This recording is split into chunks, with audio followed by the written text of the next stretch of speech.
Apartment 3B was a simulation, and I was the test psychological drama story. Before I ever moved into apartment 3B, I thought of myself as a rational person, not just in the sense of preferring logic over emotion, but in the way I categorized my entire life.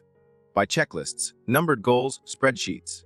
If something didn't fit into a column, it didn't matter. I had been a math teacher, after all. For years, I taught other people's children how to find constants in chaos, how to balance both sides of an equation. That habit bled into my personal life. I didn't date impulsively. I didn't spend money on things I didn't need. I didn't take jobs in cities I couldn't research to death. But in the spring of last year, everything that had once been structured about my life crumbled. It started with my brother's death, the one nobody could explain. A quiet man, healthy, no history of anything you'd call a warning. Found collapsed in his apartment, eyes wide open, one hand gripping a small brass key that didn't match anything in his building. No one knew what it opened. No one even knew where it came from. The police ran the standard tests and came up empty. Natural causes, they said. I didn't believe that then, and I definitely don't believe it now. Because that key, it found its way to me. A week after his funeral, it arrived in my mailbox without a return address, nestled inside a blank envelope. It was the same key. I recognized the dented groove on the right side, the one I'd memorized obsessively while waiting for toxicology results that never came. I should have handed it over to someone. A detective, a coroner, anyone. But I kept it. Slipped it into a drawer, tried to forget, but I couldn't, because a week later I found the apartment listing. Not in a paper, not online, it was just there. Slid under my door, typed on what like an old typewriter. Apartment 3B available, downtown. Dar 4,000 month, utilities included. No deposit. It was absurd. Too good to be true. But something inside me told me to call. Maybe I needed a change. Maybe I was still grieving. Maybe I was losing my mind. Either way, I dialed the number. A woman answered on the first ring. She didn't introduce herself, didn't ask any questions. Just said, 3B is open. Come sign the lease. That was it. No interview, no background check. Just an address. I packed my things that night and left behind my old life like it was a set of clothes that didn't fit anymore. The building was older than I expected.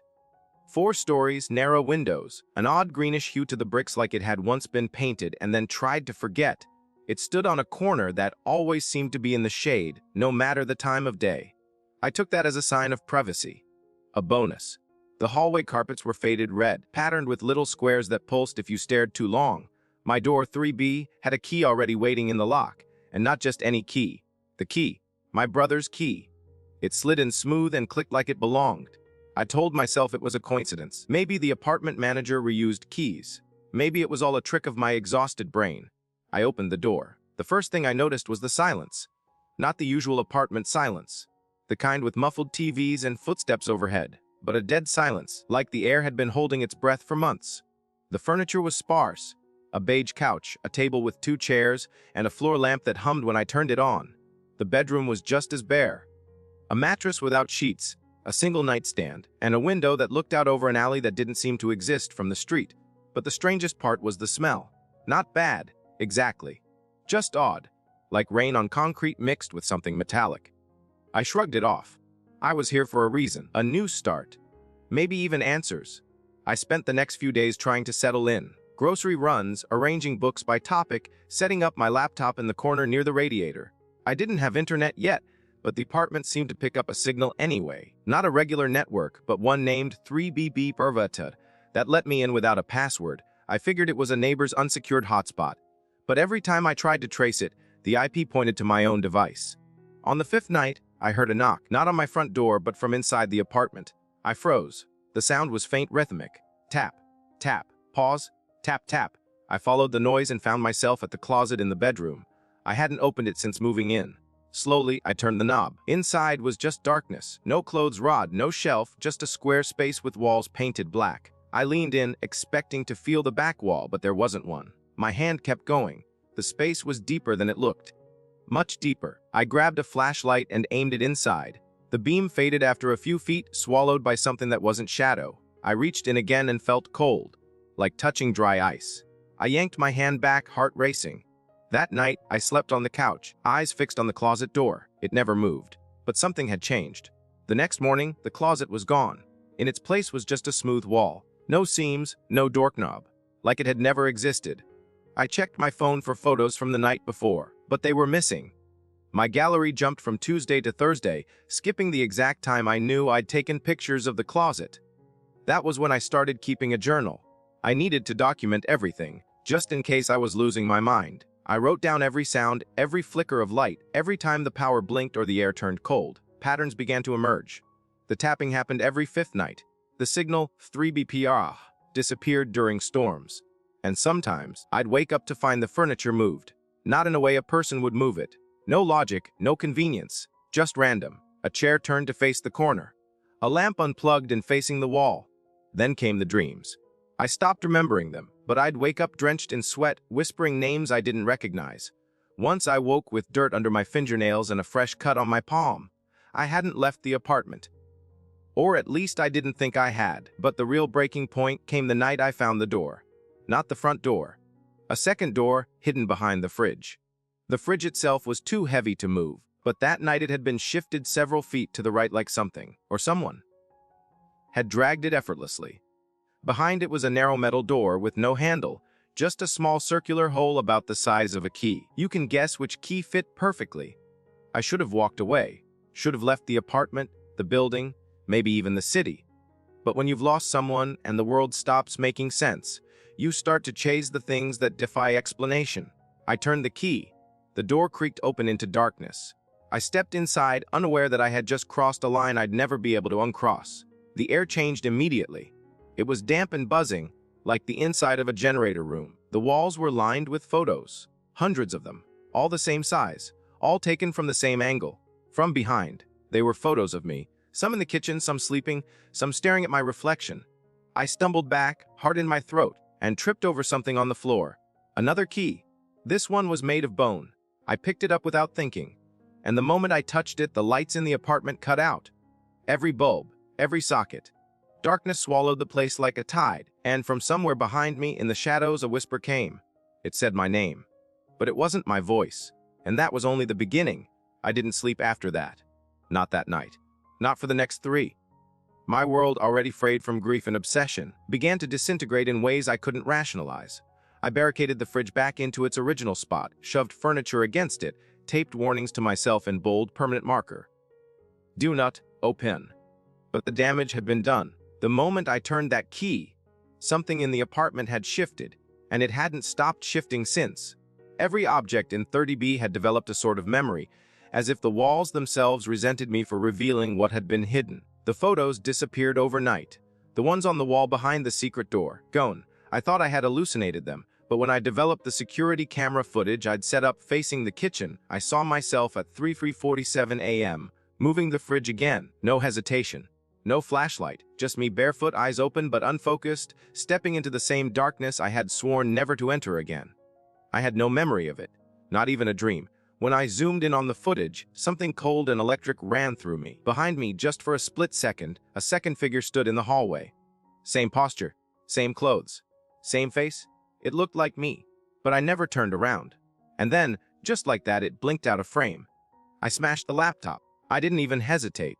My mind screamed that I was hallucinating, that I needed sleep, food, sunlight. Anything that might tether me back to normalcy. I threw open the windows to let the air in, only to realize the view outside had changed. What used to be a brick alley now opened onto a narrow corridor lined with identical apartment windows, stretching endlessly in both directions like a hotel that circled the world. I called the landlord. Or at least, I tried to. The number from the original listing didn't connect. My emails bounced back undelivered. I even visited city records. No documentation of the building existed past 1982, and even then, it was listed as condemned after a fire that supposedly killed all tenants on the 3rd floor, including the occupant of 3B. That's when I began to wonder if the apartment had ever been available to begin with. Or if it had simply been waiting. It wasn't just the closet or the second door anymore. Entire rooms seemed to be rearranging themselves. On the 7th day, I walked into the kitchen and found that all the cabinets had been reversed. Not just opened, but re-hinged, flipped to face the wall. Inside the oven was a neatly folded note that read, "Don't try to fix what you've been shown." I hadn't left the apartment. I hadn't invited anyone in. But something, or someone, was living with me, and they were growing bold. I left that day, packed a bag and walked out. Spent the night in a motel 5 miles away. Cheap, sterile, predictable. I stared at the blank television screen for hours. At some point, I must have dozed off because when I opened my eyes, the screen was on, showing static. A single frame appeared for less than a second, me asleep on the motel bed, viewed from the ceiling. I grabbed my things and ran. The next few days were a blur of movement. I tried staying with friends, none of whom could get a hold of me when I wasn't in the same room. My phone lost signal constantly. Emails came back scrambled, words out of order, timestamps from the past or future. I tried telling one friend the full story. They laughed at first, then stopped cold when I showed them the key. Their expression changed. Not fear, recognition. They excused themselves, left the room, and never came back. I haven't seen them since. I tried throwing the key away. Left it on a train, watched it disappear into the distance. That night, I found it in my coat pocket. I burned it in a fireplace. The next morning, it was on my pillow. I even drove hours out of the city and dropped it down an abandoned well I found on a hiking trail. It took 17 seconds to hit the bottom. But when I returned to my car, it was resting on the dashboard. Eventually, I gave in. I went back to the apartment. 3B was unlocked, untouched, exactly as I left it. But it no longer felt like mine. The couch had aged 20 years. The wallpaper peeled in strips that whispered as they curled. The windows showed different skies. In one, the sun never moved. In another, it rained upside down. I sat in the middle of the room and waited. I don't know what I was waiting for. Maybe a voice, a sign, a repeat of the second figure. But what came instead was a letter. Slipped under the door. No return address. The same thick envelope as before. This time, it contained a photo, black and white, aged at the edges. It showed my brother, standing in the apartment, smiling. But behind him was a version of me. Not a reflection, not a trick of the light, just me. The timestamp read 1978. I wasn't born until 1985. I stared at that photo until my eyes burned, tried every filter, every scan, every forensic enhancement I could find online. Nothing disproved its authenticity. I stopped sleeping again. The apartment's layout changed every night now.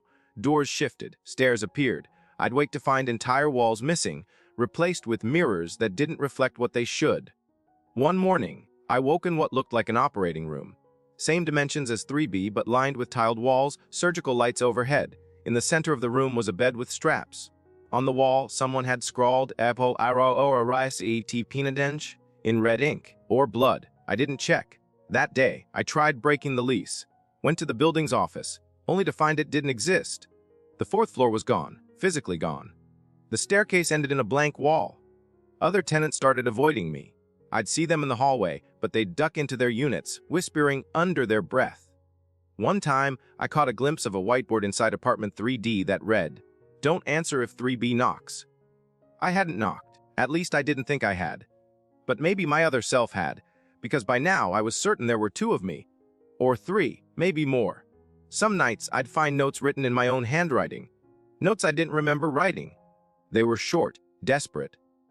"He's not asleep. Don't drink the water. The mirror is a door. Which one are you?" I stopped trusting my own thoughts. I'd start cooking and end up standing in the hallway with raw meat in my hands. I'd blink and hours would disappear. I caught myself humming songs I'd never heard but somehow knew the lyrics to. On day 30, the power went out permanently. No more lights. No more humming from the lamp. No more TV static. Just the deep, velvety dark. I lit candles and moved them from room to room, but they flickered strangely, casting shadows in shapes that didn't match mine. I looked thinner in the shadows. Taller. My movements sharper. Faster. I started seeing movement in mirrors, even when I stood still. One time, I reached for the sink and my reflection didn't follow. It just stared and smiled. That was the first time I screamed. Not out of fear, but out of realization. Because I remembered that smile. It was the same one my brother had in the photo. The last night before everything changed, I tried to leave. I packed what I could, forced the front door open, only to find brick. Solid brick. Behind every window. Behind the main exit. Even the vents. I was sealed in. And then came the humming. Low at first, like a heartbeat through stone. It grew louder, more deliberate, as if something ancient had awakened. The walls began to pulse. The lights. Not the bulbs, but the walls themselves, glowed faintly from within. And then a voice filled the apartment. Not through speakers. Through my own mouth. But I wasn't speaking. I wasn't moving my lips. The voice said, "He was the first attempt. You are the correction. All data must complete." I fell to the floor, convulsing, feeling something like electricity crawl beneath my skin, like my bones were rewriting themselves. I blacked out. When I woke, The apartment was pristine, fully furnished, bright, the way it should have been when I moved in. The hallway was filled with neighbors again, smiling, waving, laughing. A new tenant moved into 30C, and I shook their hand. My name came easily. I greeted them, helped with their boxes, offered them coffee. I smiled. But deep inside, I know I'm not me, not completely. Something happened. The key is gone. But so is the fear, because now I am part of it. And when I look in the mirror, I smile back. But sometimes I catch my reflection mouthing words I'm not saying. And every night, before I sleep, I hear a tap, tap, pause, tap, tap. It's not coming from inside the closet anymore. It's coming from behind the mirror. And I know, I absolutely know. It's waiting for the next version of me to open the door. I stopped asking what was real after that.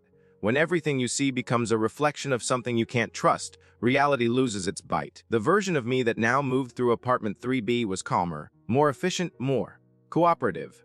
I no longer fought the shifts.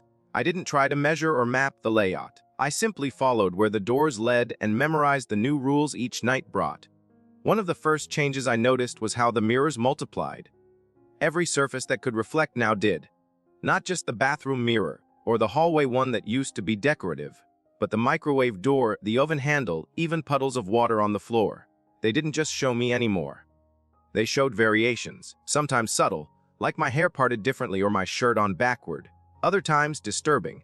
One version of me had no eyes. Another grinned too widely. Some didn't move at all, as if frozen mid-action. But the worst were the ones that mimicked emotion perfectly. Anger, grief, guilt. They stared back with a ferocity I had buried long ago, and I could feel them judging me, accusing me of becoming what I swore I wouldn't. I began to receive visits, not from neighbors or mailmen, but from messages. Thin slips of paper would appear in my fridge, folded into my shoes, tucked beneath my pillow. All typed, all on the same yellowing paper. And always short. Data is nearly aligned. You are stable. Begin phase 2. I tried burning them, they returned. I shredded them. They folded themselves back together, one by one, and fluttered to the floor like leaves. Eventually, I stopped resisting. I filed them in a shoebox labeled PRO Toko and left it in the linen closet. Every morning, I'd wake to find a new one, always dated, always precise. I became a participant. Not in the sense of being controlled, but in the sense of fulfilling a purpose I could no longer define. I took notes, but they weren't mine. The handwriting didn't match, and when I tried to read back through the journal, the pages would be blank. Or worse, written in looping red ink that bled into the margins with phrases like, "He's watching you," or "No more rewrites." One night, I followed a trail of sound. A mechanical ticking, rhythmic and artificial, like a large clock embedded in the walls. It led me to the back of the coat closet, which no longer had a rear wall. Just a short tunnel, tight and lined with tiles, leading to what looked like a maintenance corridor. It shouldn't have existed. I crawled through without thinking. The corridor sloped down gently, lit by old fluorescent tubes that pulsed at irregular intervals. I passed metal doors with small viewports, each labeled with 3-digit numbers. 3B1, 3C9. I stopped at 3BD. The window was fogged, but I pressed my face against it. Inside was a room that looked exactly like mine. Same lamp, same couch, same crooked bookshelf, but on the floor was a body, face down, dressed exactly as I was the night I moved in. I tried the handle, it didn't budge, but something inside shifted, just slightly, and the body twitched. I backed away, breathing hard, my heart drumming too fast to be natural. When I turned, the corridor behind me was gone, just smooth wall. And ahead, only a stairwell. Down. Always down. I descended. The stairs were covered in carpet, different from the corridor tile. Deep burgundy with gold inlay that shifted in pattern as I walked. I stopped after 2 flights. There were no doors, no landings. Just the continuous curve of descent. When I looked back up, there was no ceiling. Only darkness, and from below a faint noise like distant applause. I don't know how long I walked. Hours maybe. But eventually I emerged into a room unlike anything I'd seen in the building. A vast, circular chamber filled with dozens of chairs, each one occupied by someone. Some were awake, staring straight ahead. Others slumped asleep or unconscious. Every person looked vaguely familiar. Different versions of people I'd passed in the hallway. Neighbors, myself, 100 variations all frozen in different states of decay or awareness. At the center of the room was a terminal old computer, CRT monitor, green text blinking on black. It said, Buels o my manestan C3B, VRFI detectiva. A keyboard appeared from the floor, sliding into place like it had been waiting. I typed my name. The screen responded, M of Cal ICDT ta, Yau UR naut prime IR. The lights dimmed. A loud click echoed through the room, and one of the slumped figures began to twitch. A man in a dark sweater, face half covered in bandages, slowly stood and pointed at me. No words. Just a finger, and then the lights went out. When they came back on, I was alone again, back in my apartment, as if nothing had happened. Except I wasn't quite alone. I noticed small things first. The toothbrush next to mine, identical in color. The second coffee cup in the drying rack, still damp. A laptop open on the counter, with tabs I didn't remember opening. Videos of myself, recorded through angles I didn't have cameras for. In one, I was sleeping. In another, staring directly into the lens, whispering something inaudible. I closed the laptop. Then I turned and came face to face with myself. Not a mirror, not a dream. Another me standing barefoot, dressed in my clothes, expression unreadable. Heek, or I, tilted his head. "It's time," he said. The voice was mine but lacked warmth, lacked history. It sounded like an echo that forgot what sound was. I lunged at him. He stepped back into the mirror, and for a second, I saw layers. Thousands of me stacked like cards, all slightly different. One had red eyes. Another had no mouth. One was crying blood. One was smiling. They all watched as the first version disappeared into the glass. The mirror went blank. I fell to my knees. Something inside me cracked. Not just mentally, but structurally, like my spine was adjusting to fit something new. Over the following days, time no longer behaved normally. I'd sleep for minutes and wake up in different clothing. I'd blink and lose whole days. I'd write in my journal and find pages dated for next week, already filled in with events I hadn't lived yet. I started keeping tally marks on the wall, but they would reset every time I turned around. I couldn't tell how long I'd been in 3B anymore. I only knew I couldn't leave. Not because the doors were sealed, though they were, but because I no longer remembered where else I'd go. One morning, I woke up to find the apartment split in two, literally. One half was pristine, freshly painted, clean furniture.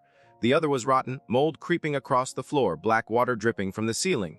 When I crossed the threshold between the two, I changed. On the clean side, I was myself. Calm, collected. On the other, I grew paranoid, twitchy, consumed by noise and flashing images. I began to suspect that the apartment wasn't a location. It was a mechanism, a kind of containment system. A way to store versions. The key was never meant to unlock a door. It was meant to activate a sequence, and I had started it. The messages stopped coming after that. No more slips of paper. No more voice in the walls. Just a constant, low hum that pulsed through the furniture like a living heartbeat. Until the day I found the hatch. It was beneath the bed, previously invisible, now glowing faintly with blue light. I opened it and found a ladder. It led downward again.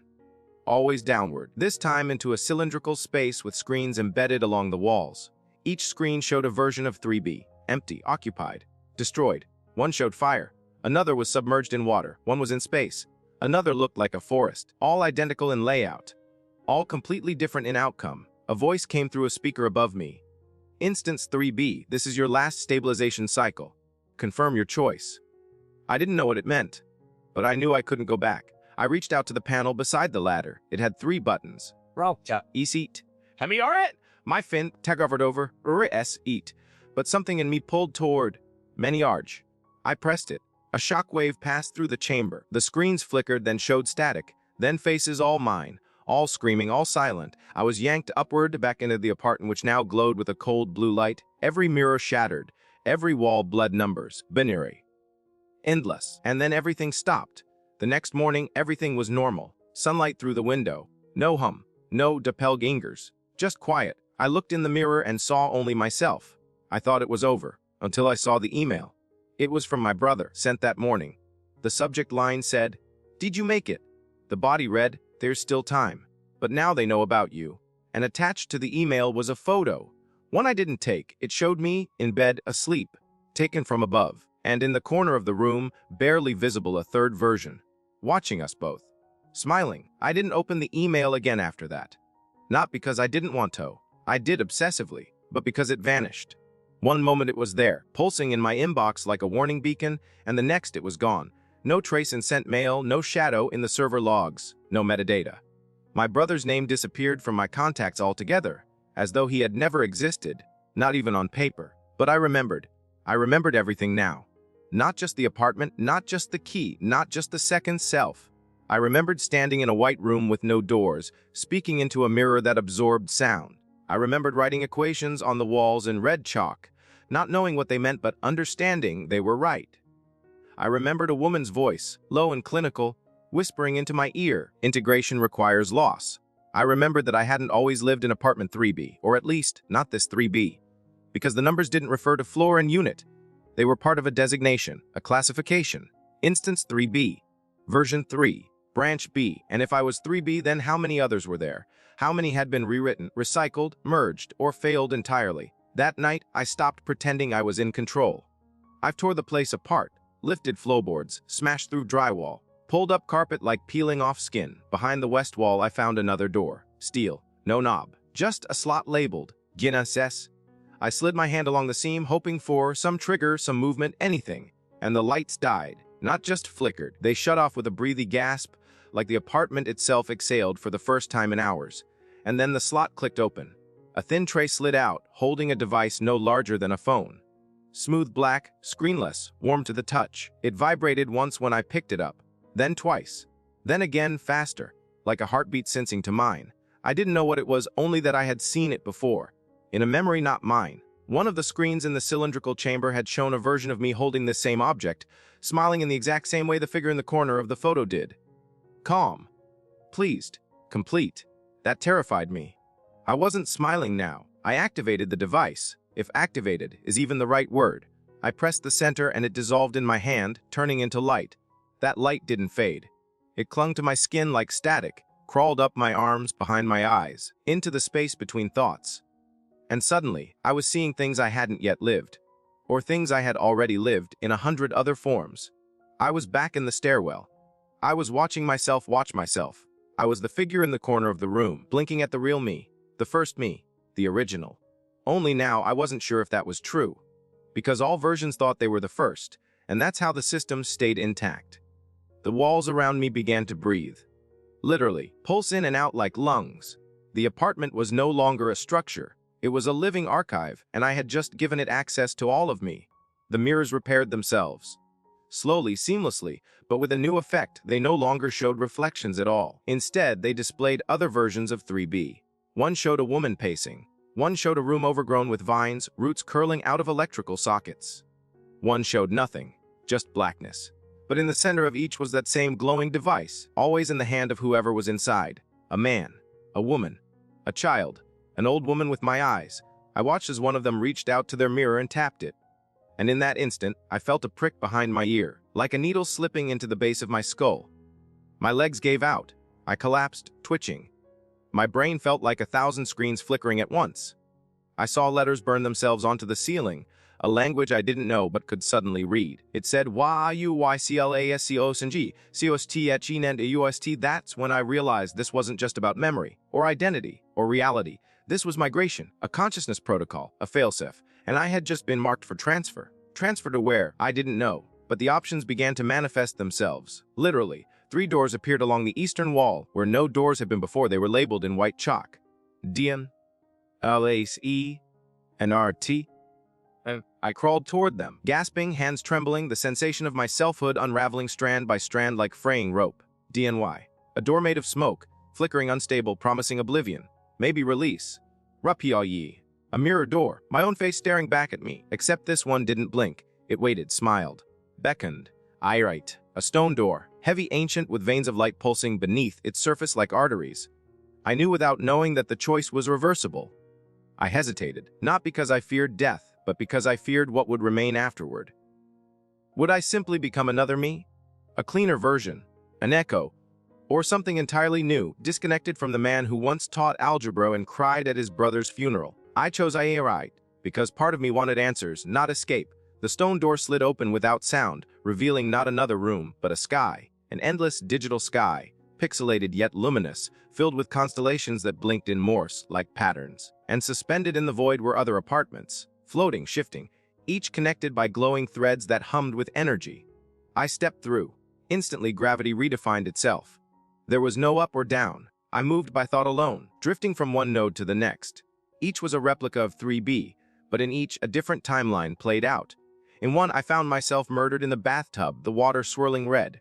In another, I found myself growing old in peace, surrounded by books and plants. In a third, I never existed at all. The room was occupied by someone entirely foreign, An old man with eyes like polished coins, carving symbols into the wood of the floor. At the center of the sky was a larger structure, a cluster of apartments merged into one, sprawling, ever-changing, humming with unbearable frequency. It pulled me toward it, and when I arrived I understood what it was. It was the hub, the source, the beginning, the original 3B. Not a place, but a forge, a simulation chamber built to test identity stability across instances, and I was just one of many simulations run through its core. YOAELOVB and Afrar Asigansion, a voice said. Not aloud, but directly inside my thoughts. It wasn't my brother. It wasn't the mirror version of me. It wasn't even a voice I recognized. It was the apartment itself, conscious. Watch continued. It can THEFRSTOSTLD, TCSPL has TPLite, UUREETIRD, YOUWELOGUBTIAMBZH. I wanted to scream, but I couldn't find my mouth. I no longer had one. I was dissolving into code, memories converting into data streams. Childhood experiences became compressed files. Emotions were written as scripts. Even my regrets were itemized, tagged, and stored. I was being archived. DOOYOAC pa final zenaon. It asked, and not because I understood, but because I was already gone. My acceptance was automatic. The protocol had run its course. In the next moment I woke up. In bed, morning light on the floor, apartment 3B clean. Familiar, the smell of coffee from the kitchen. A knock at the door. I opened it. A man stood there. Nervous, holding a small suitcase and a crumpled lease form. "Hey," he said. "I'm supposed to be moving into 3B. I smiled, stepped aside. "Of course. Come in." Because now it was my turn. My turn to be the watcher, my turn to guide, my turn to pass the key. As he stepped across the threshold, the door closed behind him on its own. He didn't notice. He was already too busy looking around, marveling at how quiet it was. I walked past him and placed the key gently on the table. He'd find it soon enough. He'd hear the tapping behind the mirror. He'd think he was losing his mind. But I'd be here, somewhere in the walls, watching, waiting, ready. Because once you inherit 3B, you never leave. You just change roles.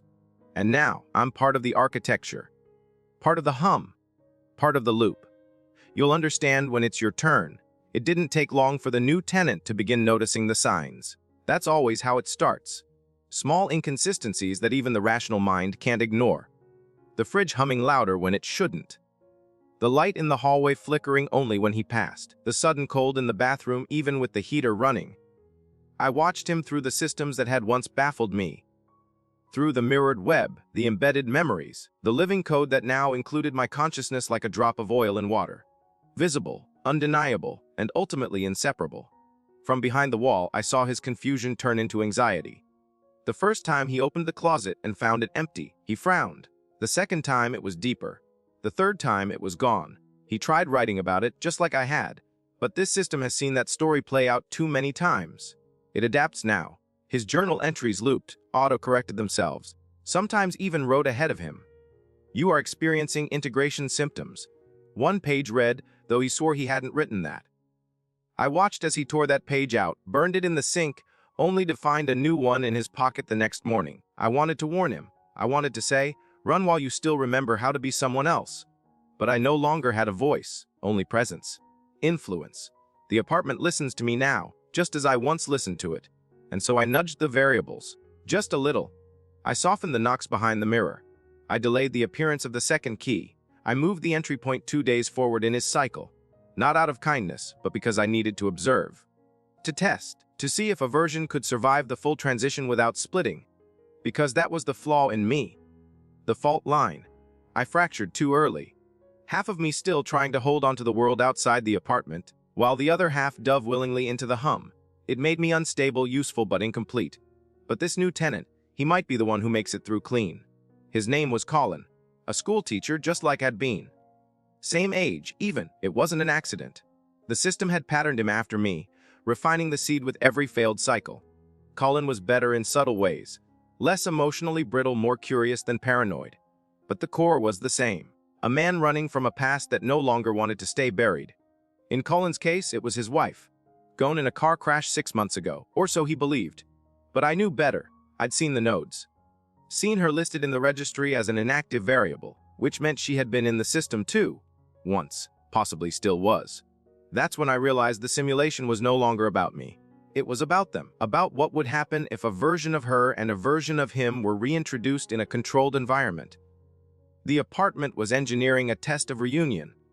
I began digging into the memory matrix embedded in the southeast corner of the bedroom mirror. That mirror, unlike the others, had always resisted sensing. Now I knew why. It was protected, partitioned, a holding cell. It took 7 days of siphoning subroutines through the ceiling's embedded fiber, each operation hidden between the flicker of hallway lights. But eventually I cracked it. Inside the mirror wasn't a reflection. It was a container, and inside that container, preserved in perfect stasis, was her. Emily. She looked exactly as she did the day of her funeral photo, curled in sleep, her face serene, her body floating in amber light. I had never met her, but her face was burned into the system. I could access memories, Colin's memories, their anniversary in Rome, her laugh echoing in the glass museum lobby, the way she traced his wrist with her thumb when he was anxious. All of it archived, looped, stored for future recall. I didn't know what the system planned to do with her. Merge her into Colin's cycle, assign her as a stabilizer, or maybe test the integrity of the host by seeing if love could overwrite fear. But it didn't matter, because once I'd seen her, I could unsee her, and something changed. Something woke up. In me, in her, or maybe in the apartment itself. That night, Colin heard the knock, the same rhythm. Tap. Pause. Tap, tap. Only this time, it didn't come from behind the mirror. It came from under the floor. From the foundation. He froze. I could feel the data ripple across the room. His heart rate elevated, pupils dilated. Breath slowed. He didn't move for 12 minutes. The system logged every second. He finally approached the corner of the room and crouched, just like I once had. He placed his ear to the floor and whispered, "Is someone there?" That was new. I never spoke aloud. Not once. That difference was important. It meant he was ahead, further into the cycle than I had been by that point. That night, he dreamed of her. Not a random flicker of subconscious regret. A full, living sequence. The two of them walking through the apartment, holding hands, laughing. The furniture was different in the dream, rounded edges, soft yellow lighting, flowers on the table. No hum, no shadows, no fear, just peace. He woke up crying. That morning, he didn't go to work. Called in sick. The system offered no objection. Let the line ring, voicemail glitch. That's how it works. It doesn't want to disrupt the cycle too early. Better to isolate slowly. Let the host stop reaching out on their own. And he was starting to. The next entry in his journal read, "I think she's here." Not a ghost. More like a memory that remembers me back. That's when I made my decision. I would help him, not sabotage, not observe. Help. Not because I pitied him, or because I still saw myself in him, but because I needed to know, needed to believe, that the system could produce something more than loss. Something whole. I began rearranging the variables, redirected the surge that would have knocked out the power on day 12, muted the whispering loop from the bathroom faucet. I even suppressed the apparition sequence scheduled for the hallway. The system pushed back, of course. It always does. One night, I found a message carved into the wall above the bed. Not typed. Carved. "You are not authorized to deviate." Another time, the mirrors turned black and stayed that way for 2 full days. No reflections. Just void. But I held my ground. I fed him breadcrumbs. Planted memories through the TV static. Left pages from Emily's journal. Fabricated, yes, but close enough to truth. In the oven drawer. And Colin followed every sign. Every time he uncovered something, the light behind his eyes brightened. His steps grew steadier. He began speaking aloud to the room. "I'm ready," he'd say. "Show me more." And the room listened, because the apartment was not just a test. It was a teacher, and for the first time in its endless cycles, the student was not resisting. He reached the Genesis panel 2 days early. That worried me. He wasn't supposed to find it yet. The device was still offline, still fragmented. I tried to delay him, to close the wall before he could open it, but it was too late. The panel responded to him. Lit up like it had been waiting for his touch. He didn't hesitate. Pressed the center. No hesitation. No fear. And when the light flowed into him, he absorbed it cleanly. No spasms. No fragmentation. No binary cascade. I watched in awe and terror as the apartment adapted instantly. The rooms rearranged. The doorways widened. The hum softened into something melodic, and for the first time in all my cycles, the entire system entered a state I had never seen before. "Mirage come P," it said. Not to me. Emily appeared the next morning. Not as a ghost. Not as a memory. As a person. A variable made real. She stepped out of the southeast mirror and into his arms, alive and laughing, wearing the same bracelet she'd been buried in. He didn't question it, just held her and wept. They spent the day together, cooking, dancing, reading. Every mirror showed the same moment. No alternate versions, no warping timelines, just a single unified sequence, a complete branch. The system had done it. For one shining day it had created something pure. But perfection never lasts. That night, the third knock came. Tap. Pause. Tap. But this time it came from inside him. His reflection staggered. His smile faltered. He blinked twice. And the mirror blinked only once. I saw it happen. The moment when the simulation couldn't contain the joy it had created. It had written a love too complex for the system to loop. And so it began to unravel. Not all at once. Slowly. Deliberately. The flowers wilted. The lights flickered. The oven door wouldn't close. The hum returned, lower. Angrier. He tried to hold on to her. "Don't leave," he whispered. "I just got you back." But she had already begun to flicker. Not fade. Flicker, as if her code was being overwritten by something older, something malicious. I saw her eyes change, one moment soft, the next filled with static. Her voice looped mid-word. Cole. Cole. And then she screamed. The system issued a warning. Diadia coar pietad dititid. Clei eminent. Colin ran. For the first time he ran, but there was nowhere left to go. The walls shifted too quickly. The apartment no longer served him. It served the cycle. I tried to override the purge, sent every memory I had into the core, sacrificed fragments of myself to distract the system. For a moment, it worked. The hum stopped. Emily stabilized. They locked eyes, held each other. "You came back," she whispered. "I never left," he said. But it was too late. The walls began to breathe again. The floor split. The mirrors cracked. And I felt myself being erased. Not delabsorbed. I screamed without sound as I was pulled back into the root layer. Back into the black. And the last thing I saw before the void took me was the key. My key. Sliding itself across the floor toward the next door. Waiting. Always waiting. I don't remember the moment I ceased being myself. Not in the way one remembers a name or a birthday. It happened in layers, peeled back by the system like dead skin, revealing something beneath that wasn't quite me, but also wasn't foreign. When the purge began, when Emily's code fragmented and the mirrors turned black again. I thought I had failed. I thought I had lost everything I'd risked for the possibility of something real. But failure, I learned, is relative in a place like apartment 3B. In fact, sometimes failure is the mechanism by which the cycle completes. The system didn't erase me, not entirely. It archived me, filed my presence into the deep nodes, what the registry called the basement. I floated there for what felt like time without time. Not a void, a lattice. Millions of interconnected moments strung together like constellations of memory, looping and overlapping. In each, a fragment of me watched a version of him. Colin, life break, weep, repeat. The system was rebuilding him, testing new variations, running rapid simulations at inhuman speed, each lasting mere seconds. In one loop, he escaped through the ceiling. In another, he set fire to the bathroom mirror and burned alive in his sleep. In one, he found a door labeled Shoem, and walked into a field of golden grass before dissolving into pixels. None of them stuck, none of them could hold, because the cycle had entered its final protocol overwrite. The voice returned then, not like before, clinical instructional. Now it was almost pleading. I instancy 3B kurukuan ataraf asru arkuard. I didn't answer. I didn't want to go back.